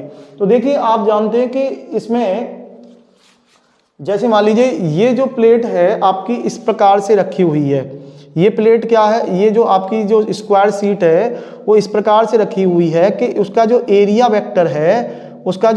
वेक्टर है वो इलेक्ट्रिक फील्ड के साथ में थीटा 0 डिग्री का बनाता है। कितने डिग्री का एंगल बनाता है? 0 डिग्री का बनाता है। तो हम जानते हैं कि जो इलेक्ट्रिक फ्लक्स होता है वो क्या होता है, E इंटू के ए कॉस ऑफ 0, E इंटू के ए कॉस ऑफ थीटा या फिर कॉस ऑफ 0। यहाँ पे E की वैल्यू कितनी है? सी जेड स्क्वायर के कैप। और एरिया वेक्टर की जो डायरेक्शन होगी वो डायरेक्शन क्या होगी, एरिया वेक्टर की वही के कैप की अलोंग होगी। किसके अलोंग होगी? के कैप के अलोंग होगी। और वो एरिया कितना होगा, यानी एरिया होगा ए स्क्वायर के कैप डॉट के कैप कितना होता है? 1 होता है। सी ए स्क्वायर जेड स्क्वायर। और कह रहा है कि जेड की वैल्यू आपको कितनी लेनी है, जेड इक्वल टू ए लेनी है। तो उस केस में सी ए स्क्वायर, जेड की जगह पे ए स्क्वायर हो जाएगा तो फ्लक्स की वैल्यू कितनी आ जाएगी, सी ए की पावर 4। तो ऑप्शन कौन सा सही हो जाएगा, सी ए की पावर 4। तो ऑप्शन हो जाएगा हमारा ए सही। ठीक है जी, ऑप्शन हो जाएगा ए सही। चलिए आगे बात करते हैं। अगला क्वेश्चन कह रहा है a cylinder of radius R and length L is placed uniform electric field parallel to the axis of cylinder. एक सिलेंडर है हमारे पास में, इस प्रकार से रखा हुआ है कि वो जो इलेक्ट्रिक फील्ड जो है ना उसके क्या है, उस सिलेंडर के एक्सिस के क्या है, पैरेलल है। इस प्रकार से है इलेक्ट्रिक फील्ड की डायरेक्शन। ठीक है जी। तो कह रहा है कि भाई बताइए the total flux through the surface of the cylinder is given. भाई तो बताइए टोटल फ्लक्स कितना होगा। आप जानते हैं इससे जो इलेक्ट्रिक फील्ड लाइंस यहां से इस सरफेस पे एंटर कर रही हैं और इस सरफेस से बाहर निकल रही हैं। जब भी किसी भी सरफेस के इलेक्ट्रिक फील्ड लाइंस एंटर करें और उतनी ही क्या निकले, बाहर निकले, तो उससे रिलेटेड जो फ्लक्स होता है वो भैया क्या होता है, 0 होता है। वो उससे रिलेटेड जो फ्लक्स कितना होगा, 0 होगा। जितना इलेक्ट्रिक फील्ड लाइंस एंटर करती है उतनी ही बाहर निकलती हैं, तो टोटल जो फ्लक्स की वैल्यू होती है वो क्या होती है, 0 होती है। चलिए अगला क्वेश्चन करते हैं। An electric field along the X axis is given by,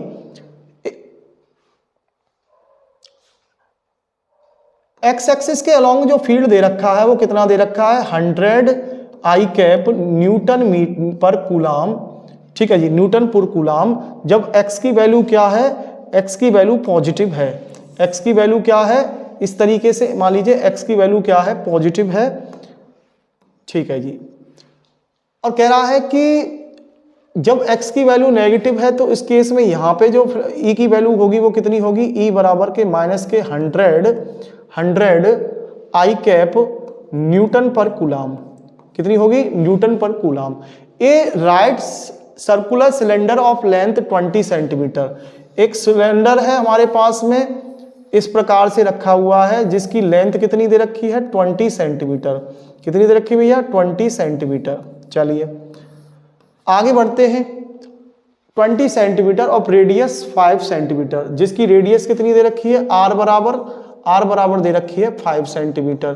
5 का मतलब हो गया 0.5 या फिर कह सकते हैं 5 इंटू 10 की पावर माइनस के 2 मीटर। ठीक है, 5 इंटू 10 की पावर माइनस के 2 metre. Lies parallel to the X axis, जो कि पैरेलल रखा हुआ है किसके, एक्स एक्सिस के, with its centre of origin one face X equal to 10 centimetre और दूसरा कितना है, यहां से इसका फेस कितना है 10 सेंटीमीटर और यहां से कितना है, यहां से भी कितना है माइनस के 10 सेंटीमीटर। ठीक है जी, माइनस के 10 सेंटीमीटर। चलिए कह रहा है calculate the net outward flux through the cylinder. तो इस सिलेंडर से रिलेटेड टोटल फ्लक्स बताइए। देखेंगे इलेक्ट्रिक फील्ड की जो डायरेक्शन है वो इधर की साइड में, और आप देख रहे हैं एरिया की भी डायरेक्शन इधर की साइड में होगी। तो इसके कारण, इस सरफेस के कारण फ्लक्स होगा। इधर की साइड में इलेक्ट्रिक फील्ड की डायरेक्शन ये है और सरफेस एरिया की भी डायरेक्शन किधर है, इधर की साइड में है। ठीक है जी। नेगेटिव एक्स इधर ही अलोंग है आपका इलेक्ट्रिक फील्ड जो कि नेगेटिव दे रखा है, उधर ही क्या है आपकी यानी डायरेक्शन है एरिया वेक्टर की। और एक तीसरा एरिया है जहां पे इलेक्ट्रिक फील्ड और इनके बीच में एंगल कितना बनना है 90 बनना है। यहां पे कितना बनना है 90 बन रहा है। तो एक फ्लक्स तो इसके कारण होगा, एक फ्लक्स इसके कारण होगा और एक दूसरा और एक फ्लक्स जो होगा इसके कारण जो तीसरा जो कि क्या होगा 0 होगा। तो अगर मैं बात करूं इसके टोटल जो नेट फ्लक्स जो होगा वो नेट फ्लक्स कितना होगा इसके F1 के कारण प्लस F2 के कारण। और F1 और F2 की वैल्यू क्या है दोनों की बराबर है क्योंकि उनके मैग्नीट्यूड सेम है लेकिन डायरेक्शन अलग अलग है। तो उस केस में क्या हो जाएगा 2 टाइम्स हो जाएगा F1 के, 2 टाइम्स हो जाएगा F1 के, यानी कि 2 इंटू के 100 पाई आर स्क्वायर, पाई यानी कि पाई बटा पाई बाई 4 या फिर कह सकते हो पाई आर स्क्वायर यानी 0. ये हो जाएगा आपका 5 इंटू 10 की पावर -2 का होल स्क्वायर, 5 इंटू 10 की पावर -2 का होल स्क्वायर। इसको आप कैलकुलेट करेंगे जब कितना आ जाएगा, ये आ जाएगा 200 इंटू के पाई और ये हो जाएगा आपका 5 इंटू 10 की पावर -4। तो 5 का इसके बाद मल्टीपल करेंगे तो कितना हो जाएगा 1000 हो जाएगा। कितना हो जाएगा 1000 हो जाएगा और इसकी 10 की पावर कितना हो जाएगा -4, 10 की पावर कितना हो जाएगा -4। तो ये आप कैलकुलेट करेंगे तो यहां से आपकी वैल्यू कितनी आ जाएगी, यहां से आपकी वैल्यू, इसका डायमीटर दे रखा, क्या दे रखा है रेडियस 5 सेंटीमीटर, हाँ जी 5 सेंटीमीटर दे रखी है, पाई आर स्क्वायर हो जाएगा इसका एरिया, 5 इंटू 10 की पावर -2 का होल स्क्वायर। तो ये हो गया आपका, हाँ ये 25 हो जाएगा, ये कितना हो जाएगा 25 हो जाएगा।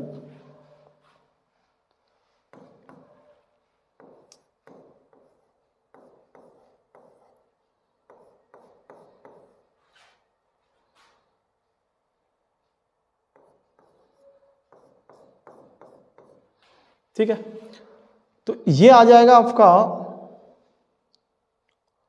123 यानी 0.5 पाई, यानी ई की वैल्यू कितनी आ जाएगी, फ्लक्स की वैल्यू कितनी आ जाएगी 0.5 पाई। ठीक है, चलिए आगे बढ़ते हैं, नेक्स्ट क्वेश्चन के ऊपर बढ़ते हैं। Define the electric flux and it's SI unit.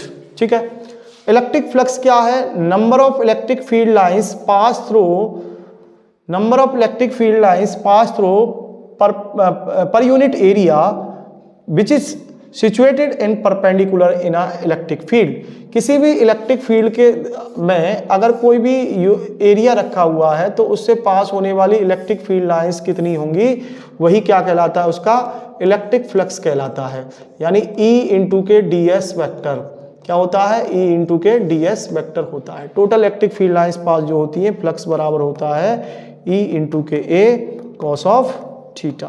Theta की वैल्यू अगर 0 रख देते हैं तो उस केस में आपका E इंटू के क्या हो जाएगा A हो जाएगा। अगर मैं इसकी यूनिट निकालूं तो फाई बराबर क्या हो जाएगा, यूनिट होगी E की होती है न्यूटन पर कूलाम और एरिया की होती है मीटर स्क्वायर। तो इसकी यूनिट क्या हो जाएगी newton per coulomb metre square into metre square. तो number of electric field lines passes through the normally any cross section area, this is known as electric flux. इसे क्या कहते हैं, इलेक्ट्रिक फ्लक्स कहते हैं। कह रहा है कि what is the flux due to the electric field, किसी भी इलेक्ट्रिक फील्ड जो से रिलेटेड फ्लक्स कितना होगा, जो कि किसी जो कि रखा हुआ है एक स्क्वायर, जिसकी स्क्वायर की क्या दे रखी है साइड A बराबर दे रखी है 10 सेंटीमीटर। कितनी दे रखी है भैया 10 सेंटीमीटर। ठीक है जी, नॉर्मली रखा हुआ है तो फ्लक्स जो होगा वो कितना हो जाएगा फाई बराबर के E इंटू के A कॉस ऑफ 0, और कॉस 0 की वैल्यू 1 हो जाएगी तो E इंटू के A हो जाएगा। कितना हो जाएगा E इंटू के A। E की वैल्यू कितनी दे रखी है 3 इंटू 10 की पावर प्लस के 3 और इंटू 10 एरिया दे रखा है तो 10 का क्या हो जाएगा, यानी 10 इंटू 10 की पावर -2 का होल स्क्वायर, 10 इंटू 10 की पावर -2 का होल स्क्वायर।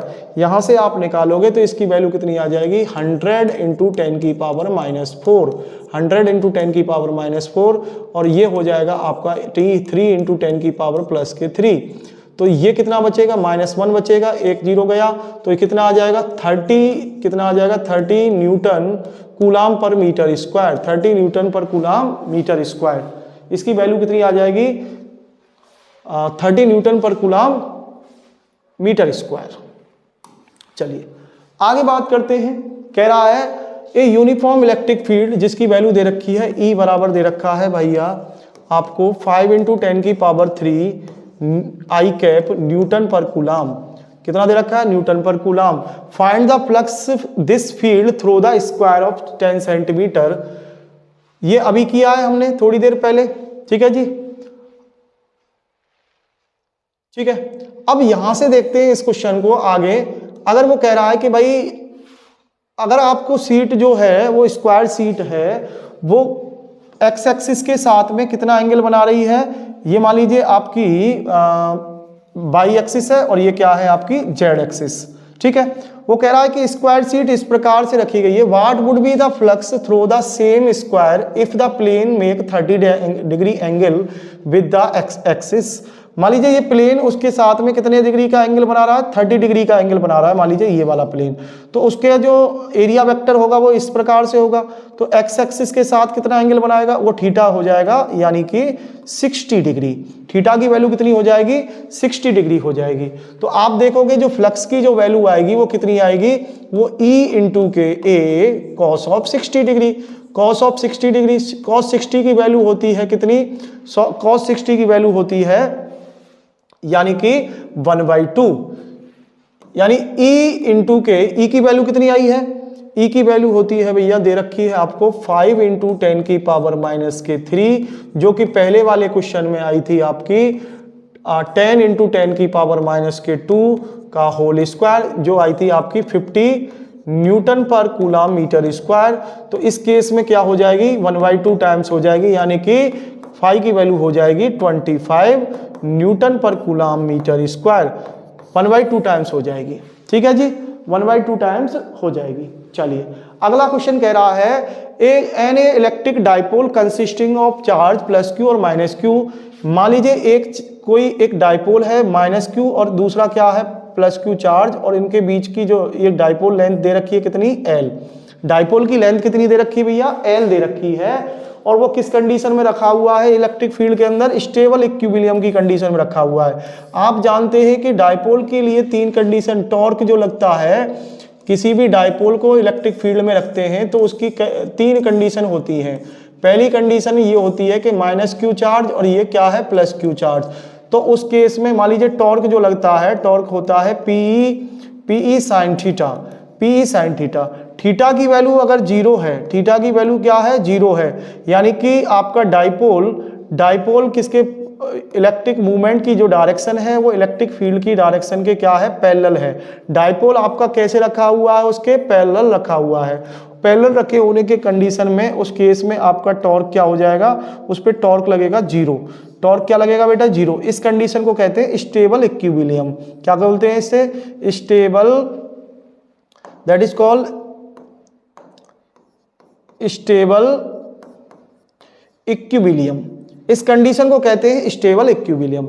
मान के चलिए आपने डाइपोल को इसके क्या रख दिया है, नॉर्मली रख दिया है। किसके क्या रख दिया है, नॉर्मली। इस प्रकार से जब आप नॉर्मली रखते हैं तो उस केस में टॉर्क जो होगा यानी PE sin थीटा, और थीटा की वैल्यू क्या हो जाएगी 90, थीटा की वैल्यू क्या हो जाएगी 90, और sin 90 की वैल्यू होती है 1। तो टॉर्क क्या लगेगा बेटा, मैक्सिमम लगेगा। टॉर्क यानी कि PE होगा वो क्या होगा, मैक्सिमम होगा। और इस कंडीशन को कहते हैं अनस्टेबल कंडीशन। क्या कहते हैं, अनस्टेबल कंडीशन, ठीक है जी, अनस्टेबल कंडीशन कहते हैं। इस कंडीशन को क्या कहते हैं, अनस्टेबल कंडीशन कहते हैं। और आप मान लीजिए आपने डाइपोल को एंटी पैरेलल रख दिया है, डाइपोल को क्या रख दिया, उसके एंटी पैरेलल रख दिया, इधर पॉजिटिव चार्ज इधर क्या है नेगेटिव चार्ज। उस केस में जो टॉर्क जो लगेगा वो टॉर्क क्या होगा, उस केस में भी टॉर्क क्या होगा, 0 होगा। और इस कंडीशन को क्या कहते हैं, अनस्टेबल इक्विलिब्रियम। क्या कहते हैं, unstable equilibrium, that is called unstable equilibrium. यहां पे हमसे पूछ रहा है पोटेंशियल एनर्जी क्या होगी। पोटेंशियल एनर्जी जो होती है भैया, वो पोटेंशियल एनर्जी क्या होती है समझ लीजिए। पोटेंशियल एनर्जी होती है U बराबर के माइनस के PE cos theta, potential energy होती है माइनस के पीई कॉस थीटा। अगर मान के चलिए आपसे कह रहा है वो पैरेलली रखा हुआ है, कैसे रखा हुआ है, uniform electric field stable equilibrium की कंडीशन में है। स्टेबल इक्विलिब्रियम का मतलब है थीटा की वैल्यू क्या होने वाली है, 0 डिग्री। उस केस में आपकी थीटा की वैल्यू 0 होगी तो ये हो जाएगा माइनस के पीई, यू की वैल्यू क्या हो जाएगी, माइनस के पीई। ठीक है जी, यू की वैल्यू हो जाएगी माइनस के पीई। और पी की वैल्यू क्या होगी, पी की वैल्यू होगी दैट इज क्यू इंटू के एल, क्यू इंटू के एल। तो यू बराबर हो जाएगा माइनस के पी क्यू इंटू के एल इंटू के ई। तो ऑप्शन आपका कौन सा सही हो जाएगा भैया इसके अंदर, ऑप्शन सही हो जाएगा ये वाला, सी ऑप्शन सही हो जाएगा। ठीक है जी, तो इस कंडीशन को कहते हैं that is called stable condition. क्या कहेंगे, स्टेबल कंडीशन। दूसरा कह रहा है question, torque acting on a electric dipole placed in a electric field maximum, कब लगेगी मैक्सिमम, अभी बताया मैंने टॉर्क कब मैक्सिमम लगती है, जब आपका इलेक्ट्रिक डाइपोल इलेक्ट्रिक फील्ड के क्या हो, नॉर्मली रखा हो, इलेक्ट्रिक फील्ड के क्या हो, नॉर्मली रखा हो। तो उस केस में थीटा की वैल्यू क्या होती है, 90 होती है। तो टॉर्क क्या होगी, टॉर्क होगी पीई साइन थीटा, और थीटा की वैल्यू 90 हो गई तो टॉर्क क्या होगी, पीई होगी, यानी टॉर्क कितनी होने वाली है, मैक्सिमम होने वाली है। टॉर्क क्या होगी, मैक्सिमम होगी। तो पूछ रहा है कि angle between electric field and dipole movement, dipole movement और इलेक्ट्रिक फील्ड के बीच में एंगल कितना होगा। यहां पे पूछ रहा है डाइपोल फील्ड और इलेक्ट्रिक फील्ड के बीच में एंगल जो होगा बेटा, यहां पे कितना होने वाला है, थीटा की वैल्यू होगी 90 डिग्री, यानी थीटा की वैल्यू क्या होगी, 90 डिग्री। उस केस में जब आपका टॉर्क उस केस में क्या होगा, मैक्सिमम होगा, वो कितना होगा, पीई होगा। मैक्सिमम कितना होगा, पीई होगा। नेक्स्ट क्वेश्चन में ऊपर बढ़ते हैं, कह रहा है डिराइव करके बताइए एक्सप्रेशन को, डिराइव करके बताइए एक्सप्रेशन को, इलेक्ट्रिक फील्ड के अंदर कोई एक डाइपोल रखा हुआ है जिसका डाइपोल मूवमेंट पी वेक्टर दे रखा है और perpendicular bisector on the perpendicular bisector. ठीक है जी, तो डिराइव करते हैं, derive the expression of electric field. Electric field का एक्सप्रेशन आपको ड्राइव करना है। कोई मेरे पास में एक डाइपोल है, ये मान लीजिए मैंने डाइपोल मान लिया, इसकी जो डाइपोल की जो लेंथ है वो कितनी है, 2l। ठीक है, इसका जो मिड पॉइंट है 0 हो गया, इसका परपेंडिकुलर बाइसेक्टर जिसे आप इक्वेटोरियल पॉइंट कहते हैं वो ये वाला हो गया। यहाँ पे मैंने कोई एक पॉइंट P कंसीडर किया है, इस पॉइंट P पे इसके कारण, इस प्लस Q चार्ज के कारण जो इलेक्ट्रिक फील्ड की जो डायरेक्शन होगी, वो इलेक्ट्रिक फील्ड की डायरेक्शन किधर होने वाली है, वो इस प्रकार से होगी इलेक्ट्रिक फील्ड। ये मैंने मान लिया इसका E1, इसका मान लिया E1, इसके कारण इलेक्ट्रिक फील्ड किधर होगा, इधर की साइड में होगा।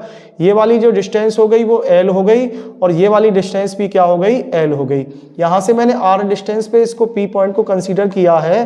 तो देखते हैं यहाँ से, फिर आप देखेंगे इसके कारण जो इलेक्ट्रिक फील्ड की जो डायरेक्शन होगी वो नेगेटिव चार्ज के कारण इलेक्ट्रिक फील्ड की डायरेक्शन इधर की साइड में होने वाली है। ये मान लीजिए मैंने थीटा एंगल मान लिया, कितना मान लिया, थीटा एंगल मान लिया। तो इसके जो बाइसेक्टर, परपेंडिकुलर बाइसेक्टर यानी इक्वेटोरियल पॉइंट पे जो इलेक्ट्रिक फील्ड की जो वैल्यू आएगी वो आप देखते हैं कि इस पे जो इधर की साइड में इसका रिजोल्यूशन करने पर इसका जो वेक्टर आएगा ये थीटा एंगल हो जाएगा, थीटा, और ये वाला भी एंगल कितना हो जाएगा, थीटा हो जाएगा। तो इसके कारण मान लीजिए E1 है और इसके कारण E2 है, तो इसका जो वेक्टर रिजोल्यूशन आएगा वो कितना हो जाएगा, E2 cos थीटा, और इसके कारण कितना आएगा, E1 sin E1 cos theta, और इधर की साइड में इसका जो वेक्टर रिजोल्यूशन होगा इस वाले का कंपोनेंट का E2 sin थीटा, और ऊपर वाले का कितना होगा, that is E1 sin theta, E1 sin theta. अगर मैं इनकी वैल्यू निकालता हूं E1 की, इसके कारण लगने वाला इलेक्ट्रिक फील्ड, E1 की जो वैल्यू आएगी वो कितनी होगी भैया, KQ/K। ये वाली मैंने डिस्टेंस मान ली कितनी है, इसे मान लेंगे आप, कितना हो जाएगा, ये हो जाएगा R² प्लस के L², R² प्लस के L²। तो ये इनके बीच की डिस्टेंस हो जाएगी R² प्लस L² का अंडर रूट का होल स्क्वायर। तो ये इसमें से अंडर रूट हट जाएगा, तो ये आपका E1 हो गया। ठीक है जी, प्लस Q चार्ज के कारण। E2 अगर निकालेंगे तो E2 की वैल्यू कितनी हो जाएगी, KQ/K। अच्छा, इसकी जो डायरेक्शन होगी वो आपका, जैसे मान लीजिए ये आपका O हो गया, ये P हो गया, सॉरी ये A हो गया, ये B हो गया, और ये P हो गया। तो इसकी जो डायरेक्शन होगी वो अलोंग होगी किसके, BP के अलोंग BP। ठीक है, चलिए अब इसको आप कैलकुलेट करते हैं तो यहां से E2 बराबर आ जाएगा के क्यू अपॉन के, इनके बीच की डिस्टेंस क्या होगी, सिमिलर होगी, यानी R square plus L square का अंडर रूट का होल स्क्वायर। तो ये हो जाएगा ये इक्वेशन नंबर 2, और ये अलोंग होगी किससे, P2A की तरफ। ठीक है, P2A। अब इन दोनों को आप देखते हैं तो आप यहां पे पाते हैं कि भाई इसकी जो इन दोनों की जो मैग्नीट्यूड है सेम है, E1 आपस में बराबर है E2 के, इन दोनों के मैग्नीट्यूड क्या है, सेम है। तो E1 साइन थीटा जो कंपोनेंट है और E2 साइन थीटा, ये दोनों कंपोनेंट क्या होंगे, सेम होंगे, और सेम होंगे तो एक दूसरे को क्या कर देंगे, कैंसिल्ड कर देंगे, कैंसिल्ड आउट। एक दूसरे को जो वर्टिकल कंपोनेंट है वो क्या कर देंगे, कैंसिल आउट कर देंगे। तो आप देखते हैं कि जो नेट इलेक्ट्रिक फील्ड होता है P पॉइंट पे वो क्या होगा, E1 cos theta plus E2 cos theta, और E1 E2 बराबर है तो हो जाएगा 2E1 cos थीटा, और 2 इंटू के E1 की वैल्यू आई थी के क्यू अपॉन के R square plus L square. यहाँ पे cos थीटा की अगर आप वैल्यू निकालते हैं तो cos थीटा की वैल्यू क्या आएगी, cos थीटा बराबर होगा that is called base upon hypotenuse. Base कितनी है L, और हाइपोटेनियस कितना है, अंडर रूट में R स्क्वायर प्लस के L स्क्वायर। तो यहाँ पे आप cos थीटा की वैल्यू पुट करते हैं तो आप देखते हैं 2 इंटू के क्यू और L अपॉन के R square plus L square की power 3/2, L square plus R square plus L square की पावर 3/2। आप इसको अंदर पुट करेंगे तो ये हो जाएगा Q इंटू के 2L और divided by R square plus L square की पावर 3/2। और ये आप देखते हैं ये हो जाता है इलेक्ट्रिक डाइपोल मूवमेंट, यानी E एट P बराबर, यानी इक्वेटोरियल पॉइंट पे कितना हो जाएगा, KP अपॉन के R square plus L square की power 3/2, R square plus L square की पावर 3/2। ठीक है, अब इसके अगर मैं ये कंसीडर कर लेता हूं कि dipole is a short dipole, जो मेरा डाइपोल है वो क्या है, शॉर्ट है। शॉर्ट होने के केस में आपको पता है कि R is very very greater than L, तो आप L स्क्वायर को क्या कर लेंगे, निगलेक्ट कर देंगे, L स्क्वायर को 0 के बराबर पुट कर देंगे। तो उस केस में आप देखेंगे ये फॉर्मूला क्या आ जाएगा, EP बराबर आ जाएगा, यानी कि KP अपॉन के R की पावर 3। ठीक है, अगर मैं इसकी डायरेक्शन दिखाता हूं तो आप देखेंगे कि जो इलेक्ट्रिक फील्ड की जो डायरेक्शन आ रही थी -Q और इसके कारण +Q, इसकी जो नेट इलेक्ट्रिक फील्ड की जो डायरेक्शन आ रही थी वो इधर की साइड में आ रही थी। आप जानते हैं कि इलेक्ट्रिक मूवमेंट की डायरेक्शन पॉजिटिव चार्ज से नेगेटिव चार्ज से पॉजिटिव चार्ज की तरफ है, और यहाँ पे नेट इलेक्ट्रिक फील्ड जो एक्सियल पॉइंट पे आ रहा है, वो इक्वेटोरियल पॉइंट पे जो आ रहा है उसकी डायरेक्शन मूवमेंट के क्या है, अपोजिट है। तो अगर आप इससे इसकी डायरेक्शन दिखा रहे हैं तो इसको क्या दिखाना पड़ेगा, आपको माइनस दिखाना पड़ेगा। तो क्या दिखाना पड़ेगा, माइनस दिखाना पड़ेगा। तो आप देखते हैं इसका जो मैग्नीट्यूड आ गया है वो क्या आ गया है, इक्वेटोरियल पॉइंट पे वो कितना आ गया भैया, वो आ गया है KP अपॉन के RQ। और एक्सियल पॉइंट पे आप जानते हैं, आपने वीडियो में हमने पहली वीडियो में डिस्कस किया है, वहां पे कितना आता है, इतनी ही डिस्टेंस पे R डिस्टेंस पे वो आता है 2KP अपॉन के RQ। इसका मतलब है कि भैया जो एक्सियल पॉइंट पे आपको आया है वो एक्सियल पॉइंट पे इक्वेटोरियल पॉइंट का क्या होता है, दोगुना होता है। इक्वेटोरियल पॉइंट का क्या होता है, दोगुना होता है। लेकिन इनकी डायरेक्शन, उसकी तो डायरेक्शन एक्सियल पॉइंट पे क्या होती है, एक्सियल पॉइंट पे इलेक्ट्रिक फील्ड के अलोंग होगी, लेकिन इक्वेटोरियल पॉइंट पे P के अलोंग अपोजिट डायरेक्शन कंसीडर की जाती है।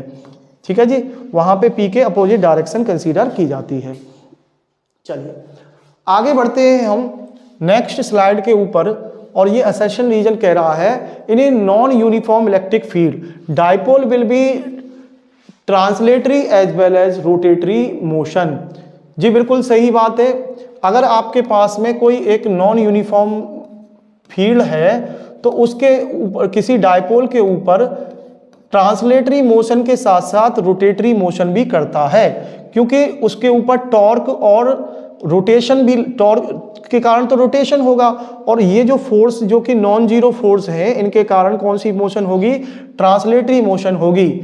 इन non uniform electric field a dipole experience force as well as torque. तो इस फोर्स के अलावा टॉर्क भी उसके ऊपर लगता है। तो यहाँ पे ये दो असर्शन और रीजन दोनों के दोनों सही हैं और ये करेक्ट एक्सप्लेनेशन है। इसका ऑप्शन क्या हो जाएगा, ए सही हो जाएगा। ऑप्शन क्या हो जाएगा, ए सही हो जाएगा। अगली बात करते हैं। अगला क्वेश्चन कह रहा है an electric dipole of length 2 centimetre, जिसकी 2L की वैल्यू कितनी दे रखी है भैया, 2 सेंटीमीटर दे रखी है, यानी 2 × 10⁻⁻2 मीटर। ठीक है जी। और वो कितने डिग्री के एंगल बनाता है, थीटा बराबर हो दे रखा है 30 डिग्री। थीटा की वैल्यू कितनी दे रखी है, 30 डिग्री। किसके साथ में, एक इलेक्ट्रिक फील्ड के साथ में, जिसकी वैल्यू कितनी दे रखी है, यानी 2 × 10⁵ Newton per coulomb, 10⁵ Newton per coulomb. और एक्सपीरियंस ए टॉर्क, और टॉर्क एक्सपीरियंस करता है, वो टॉर्क की वैल्यू कितनी है, 8 × 10⁻³ newton metre, 8 × 10⁻³ newton metre. The magnitude of either charge on the dipole, तो उस डाइपोल के किसी भी चार्ज के मैग्नीट्यूड की वैल्यू बताइए कितनी होगी। हम जानते हैं कि टॉर्क बराबर होता है, that is a PE sin theta. Torque बराबर होता है PE sin थीटा। तो टॉर्क हमें दे रखा और P बराबर होता है Q × 2L, Q × 2L और इंटू के E sin थीटा, और टॉर्क के बराबर इसको पुट कर दीजिए आप। तो यहाँ से आप Q की वैल्यू निकालोगे तो Q बराबर क्या आ जाएगा, Q बराबर आ जाएगा भैया टाउ अपॉन के 2L इंटू के E sin theta, 2L upon के E sin थीटा। टॉर्क की वैल्यू कितनी है, टॉर्क की वैल्यू है 8 × 10⁻³ डिवाइडेड बाई 2L की वैल्यू कितनी है, 2 × 10⁻², 2 × 10⁻², और E की वैल्यू कितनी दे रखी है, 2 × 10⁵, 2 × 10⁵, 2 यानी कि 2 कैंसिल हो जाएगा 2, और ये आपका ऊपर की तरफ जाएगा तो ये कितना हो जाएगा, यानी कि 2 × 10⁻³ इंटू 10⁻+2 और 10⁻5। तो ये आप देखेंगे तो कितना हो जाएगा, ये 8 हो जाएगा, इसमें से गया तो ये हो जाएगा 2 माइक्रो कूलाम। तो चार्ज कितना आ जाएगा, चार्ज की वैल्यू आ जाएगी 2 माइक्रो कूलाम। ठीक है जी, 2 माइक्रो कूलाम, 2 माइक्रो कूलाम। ठीक है, तो ये होगा आपका आंसर 2 माइक्रो कूलाम। ठीक है जी, 2 माइक्रो कूलाम। ठीक, चलिए आगे बात करते हैं। एन इलेक्ट्रिक डाइपोल प्लेस ना non uniform electric field. Non uniform electric field में रखा जाता है तो उसके ऊपर टॉर्क के साथ साथ क्या लगता है, उस पर फोर्स भी लगता है, अभी डिस्कस किया था हमने। चलिए आगे बढ़ते हैं। कह रहा है drive the expression of torque acting on A electric dipole when is held in a uniform electric field, identify the orientation of dipole if the electric field which is attain the stable equilibrium. हमने कहा था कि उसके जैसे ही अगर आप उसको electric field के अंदर रखते हैं किसी डाइपोल को, जैसे मान लीजिए मैंने एक डाइपोल को इसके इलेक्ट्रिक फील्ड के अंदर रखा है, ये -Q और ये क्या है +Q। ठीक है जी, और इसकी जो मूवमेंट की डायरेक्शन है वो इधर है और इलेक्ट्रिक फील्ड की डायरेक्शन इधर है, इसके साथ में थीटा एंगल बनाता है। तो इसके ऊपर एक फोर्स लगता है जिसकी एक डायरेक्शन क्या होगी, इधर की Q चार्ज पे Q इंटू के E, एक दूसरा फोर्स लगेगा इधर की साइड में -Q इंटू के E। ये दोनों के दोनों कपल ऑफ फोर्स, इनके कारण ये इनके दोनों के दोनों फोर्स F1 और F2 की वैल्यू क्या है, सेम है। F1 और F2 की वैल्यू क्या है, सेम है, और दोनों की डायरेक्शन क्या है, अपोजिट। तो इनके कारण जो अगर ये यूनिफॉर्म फील्ड है तो इस यूनिफॉर्म फील्ड के अंदर जो ट्रांसलेटरी मोशन जो होगी, वो ट्रांसलेटरी मोशन इसके कारण क्या होगी, इसके कारण ट्रांसलेटिव मोशन नहीं करेगा, ट्रांसलेटिव मोशन क्या होगी, जीरो होगी। ठीक है जी, इनका जो ट्रांसलेटिव मोशन इनके कारण, इन फोर्सों के कारण ट्रांसलेटिव मोशन क्या होगी, नहीं होगी।